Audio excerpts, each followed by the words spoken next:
எங்களோட பெண்களுக்கு பாதுகாப்பே இல்லாத ஒரு இடம் தான் சாலை ஓர பாதுகாப்பு. எதுவுமே கிடையாது. எப்ப நைட்ல எந்த குழந்தைய தூக்கிட்டு போவாங்க, எப்ப பெண்களை எவன் வந்து என்ன பண்ணுவான், இது மாதிரிலாம் நிறைய. அதுவும் இல்லாம சாலையோரத்துல இருந்து நீ வரியா, உனக்கு எதுக்கு நான் வேலை வாய்ப்பு கொடுக்கணும்? அதுக்கு அவசியம் இல்லையே. உங்களோட நடவடிக்கையும் பிடிக்கல, உங்க ட்ரெஸ்ஸிங் சென்ஸும் பிடிக்கல. அப்படி எங்களை ஏளனமா பார்த்த ஒரு தருணம்லாம் நாங்க வந்து மனசுல ரணத்தோட நாங்க அனுபவிச்சிருக்கோம்.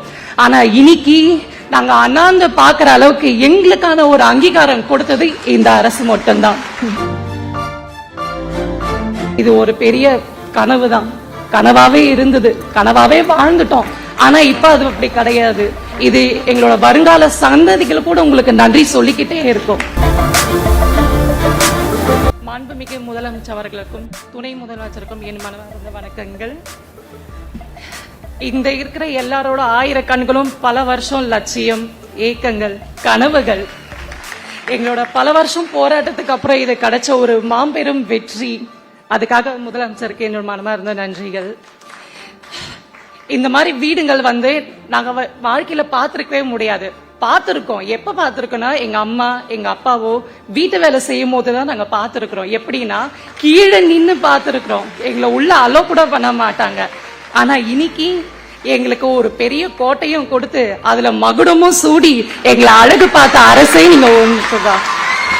அது மட்டும் இல்ல, எங்களோட பெண்களுக்கு பாதுகாப்பே இல்லாத ஒரு இடம் தான் சாலை ஓர பாதுகாப்பு. எதுவுமே கிடையாது. எப்ப நைட்ல எந்த குழந்தைய தூக்கிட்டு போவாங்க, எப்ப பெண்களை எவன் வந்து என்ன பண்ணுவான், இது மாதிரிலாம் நிறைய ரொம்ப கஷ்டப்பட்டு வேடிக்கை பார்த்திருக்கேன். ஜனங்களையும் பார்த்திருக்கேன், எங்களுக்கு உதவிக்கரங்கள் நீட்டாத ஜனங்களையும் நான் பார்த்திருக்கேன். அப்படிப்பட்ட இடத்துல நாங்க வந்தது ஒரு எங்களுக்கு ரொம்ப சந்தோஷமா இருக்கிற ஒரு விஷயம் சார் இது.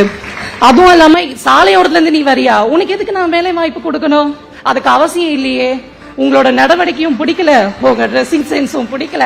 அப்படி எங்களை ஏளனமா பார்த்த ஒரு தருணம்லாம் நாங்க வந்து மனசுல ரணத்தோட நாங்க அனுபவிச்சிருக்கோம். ஆனா இன்னைக்கு நாங்க அண்ணாந்து பாக்குற அளவுக்கு எங்களுக்கான ஒரு அங்கீகாரம் கொடுத்தது இந்த அரசு மட்டும்தான். அதுவும் மழை காலத்திலயும் வெயில் காலத்திலயும் அங்க இங்க அலைஞ்சு ரொம்ப கஷ்டப்பட்டுட்டு இருந்தோம். 10க்கு 10 இடம் தான். இங்க கை நீட்டினா அவங்க மேல படும், இங்க நீட்டினா அவங்க தலை இடிக்கும். அப்படியெல்லாம் பார்த்து பார்த்து வாழ்ந்த மக்கள் நாங்க.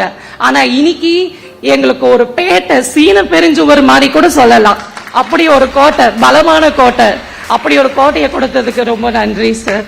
அது மட்டும் இல்லாம எங்க வயசானவங்களாம் வந்து ஹாஸ்பிட்டல் போகவே முடியாது. இங்க இருந்து ஒரு 1 கிலோமீட்டர் 1/2 கிலோமீட்டர் கூட நடக்கவே முடியாது எங்களால. அவங்கள கூட்டிட்டு போனமேன்னு சொல்லிட்டு ரொம்ப கஷ்டப்படுவோம். அவங்களுக்கும் கால் வலிக்கும்னு சொல்லிட்டு கிட்லயே உக்காந்துருவாங்க. ஆனா இங்க எங்களுக்கு பக்கத்திலேயே, எங்க வீட்டு பக்கத்திலேயே ஹாஸ்பிட்டல் கட்டி கொடுத்துருக்கீங்க, மருத்துவ வசதி. நாங்க வாழ்க்கையில எதிர்பார்க்காத ஒரு விஷயம் சார். எங்க அம்மா அடிக்கடிக்க சொல்லுவாங்க, சின்னதா ஒரு உண்டியில காசு சேர்த்து வை, சின்ன வயசுல அதை சேர்த்து வச்சு ஒரு நல்ல வீடு வாங்கிக்கலான்னு. ஆனா இங்க பார்த்ததுக்கு அப்புறம் தான் தெரியுது, வளர்ந்ததுக்கு அப்புறம் தான் தெரியுது, இது ஒரு பெரிய கனவு தான். கனவாவே இருந்தது, கனவாவே வாழ்ந்துட்டோம். ஆனா இப்ப அது அப்படி கிடையாது. இது எங்களோட வருங்கால சந்ததிகள் கூட உங்களுக்கு நன்றி சொல்லிக்கிட்டே இருக்கும். வாய்ப்பளித்த நல்ல உள்ளங்களுக்கு என் மனமார்ந்த நன்றிகள்.